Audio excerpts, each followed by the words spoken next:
Oi, gente, eu vim aqui no meio de uma natureza muito gostosa, de uma florestinha, chama-se de pista finlandesa, é onde algumas pessoas vêm correr aqui em VV. E eu vim agora gravar aqui para poder te contar um pouquinho como é que surgiu a vontade de criar o Reconectando com a Sua Melhor Versão. Então, para te contar, eu vou ter que voltar um pouquinho lá atrás, nos meus 19 anos, quando eu cheguei em São Paulo, cheia de sonhos, como estudante de jornalismo, querendo mudar o mundo através das palavras. Mas eu nunca consegui mudar o mundo através das palavras com o jornalismo. Eu comecei a me bancar em São Paulo, pagando faculdade, pagando pensionato, através de um emprego na área comercial, onde eu fui crescendo aos pouquinhos. E a área comercial, para mim, ela foi um super aprendizado. Para quem é da área comercial, sabe como é que no início eu tinha um chefe que falava assim, um gerente que falava assim: em vendas primeiro a gente come grama, para depois a gente comer caviar. Não sei se eu cheguei a comer caviar, mas eu comi grama durante muito tempo. Só que eu tinha uma certa característica em vendas. Para eu conseguir vender, eu precisava gostar de quem estava ali negociando comigo. Seja o comprador, seja o gerente da área de tecnologia, que eram projetos na área de TI que eu vendia, seja o diretor de compras, de informática, enfim. Eu precisava gostar da pessoa que estava ali na minha frente. E claro que eu encontrava pessoas que eram extremamente simpáticas e pessoas que não eram simpáticas, como todas nós em termos de trabalho, né? Você se relaciona com pessoas bacanas e com pessoas nem tão bacanas. Só que se eu não gostasse da pessoa que estava ali na minha frente, eu não conseguia vender, eu não conseguia fechar cota. E aí eu acredito que tenha sido a primeira semeadura para o nosso Reconectando com a Sua Melhor Versão. Começou a ser meio que um projeto piloto. Tem gente correndo ali, tá vendo? Olha. Foi como que um projeto piloto. Porque eu comecei a descobrir e a desenvolver uma habilidade que eu precisava gostar da pessoa que estava ali, e por mais difícil que fosse a pessoa que estivesse negociando comigo, eu comecei a treinar a seguinte característica: eu tinha que encontrar alguma coisa legal, alguma coisa de valor, algum pontinho de luz naquela pessoa, por mais difícil que ela fosse. No início era uma questão de sobrevivência, porque eu precisava vender mesmo. Depois já começou a ser meio que um exercício natural em mim. Todo mundo que eu encontrava, quando eu acionava essa coisa mais consciente, por mais difícil que fosse aquela pessoa, mais carrancuda ou mais longe, mais distante, eu encontrava algo que muitas vezes, às vezes nem a própria pessoa percebia nela, mas começou a ser uma coisa natural. Aí o tempo foi passando e eu só me dei conta dessa característica, que antes era uma questão de sobrevivência e acabou virando uma habilidade, uns 10 anos depois em vendas. 8, 10 anos depois. Eu comecei a fazer uma pós-graduação em marketing, eu saía da Barra Funda. Quem é de São Paulo sabe que a distância da Barra Funda até a Vila Mariana, em horário de pico, é terrível. A gente pega todo o Minhocão, todo o elevado Costa e Silva, e às vezes pode demorar, 2 horas. E eu ia tão feliz para pós em marketing, porque eu tinha uma matéria chamada Fator Humano como Diferencial Competitivo. E nessa matéria eu comecei a entender um pouquinho mais a ciência que existia por detrás de pessoas bem-sucedidas. Fator Humano como Diferencial Competitivo. Durante a pós em marketing eu falei assim: é isso que eu quero fazer. Eu quero cada vez mais aprofundar no desenvolvimento humano de pessoas, para que eu possa desenvolver a mim mesma e poder compartilhar ferramentas para que outras pessoas também descubram esse melhor dentro delas.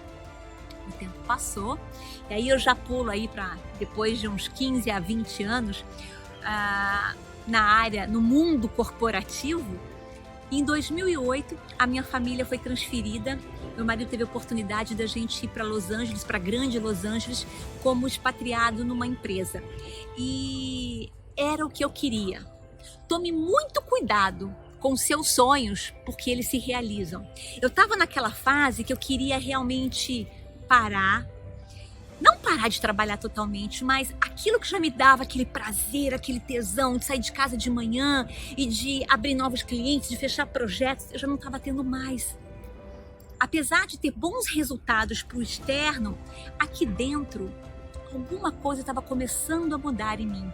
Eu estava aí com 38, 39 anos. E aí veio essa oportunidade, eu iria fazer o meu ano sabático, aonde eu poderia estudar o inglês, sabe aquela que estudou inglês a vida inteira e quando a gente vai falar, a gente nunca sabe falar, como qualquer outra língua, né? Então eu fui estudar inglês e aí eu fui cuidar pela primeira vez dos meus 2 filhos pequenos. O Luca estava com 6 e o Diego com 4. Então, aquilo que eu queria demais, que era um pouco mais de tempo com a minha família, desenvolver mais esse meu lado mãe, não terceirizar tanto a maternidade, tudo bem para quem precisa realmente terceirizar por necessidade, por momento, mas naquele meu momento de vida eu queria exercitar um pouco mais essa maternidade, coisa que nunca foi tão viva dentro de mim. E ali estava eu, em Los Angeles, cuidando das crianças, fazendo inglês, era o ano sabático dos sonhos, mas completamente perdida. Sabe quando você vira de cabeça para baixo? Sabe quando você parece que precisa se desconstruir para depois você se reconstruir? Foi nesse momento que surgiu na minha vida a certificação internacional em coaching. Eu fiz uma especialização em coaching energético, isso a gente está falando em 2010, quando o coaching ainda era novo no Brasil, era mais para diretores, para gerentes. E a coisa boa de hoje é que o coaching se popularizou. E o lado ruim é que, de repente, a qualidade pode não ser que seja tão boa, né? Mas, enfim, como tudo que se populariza, mas é muito legal muitas outras pessoas terem acesso a essa ferramenta. O coach me colocou para mais de cabeça para baixo ainda, porque, igualzinho quando a gente vai arrumar um closet, você tem muitas roupas, e você nem sabe que roupas que você tem, você joga tudo para fora. Tudo pra fora. E você nem lembrava, nossa, que camisa linda, eu posso usar com essa saia. Nossa, que você faz diferentes misturas. E o coach me trouxe isso. Me trouxe essa capacidade de uma consciência maior do momento, do que eu tenho e do que eu posso usar. Aí eu comecei a trabalhar com mulheres brasileiras que estavam nos Estados Unidos e também com as minhas antigas clientes. E aí eu comecei a acompanhar que a coisa funcionava, que essa metodologia, passo a passo, a coisa realmente funcionava. E mais do que isso, um senso de urgência foi brotando dentro de mim, porque eu já não era mais aquela menininha de 20 e poucos anos ou 30 e poucos anos. Eu já estava nos meus 42. A gente começa a perceber que a gente já não tem mais todo o tempo do mundo. O maior tesouro que nós podemos ter é o tempo, é a nossa possibilidade de colocar para fora tudo que às vezes vem falando bem baixinho para ser colocado aqui para fora. Então, reconectando com a sua melhor versão, não é para todo mundo, mas é para aquelas mulheres que sentem um incômodo. É um incômodo até meio que prazeroso, porque sabe quando você fica com frio na barriga, que tem alguma coisa que precisa ser colocado para fora, alguma coisa que precisa nascer e que às vezes nem eu sei mesmo, o que é?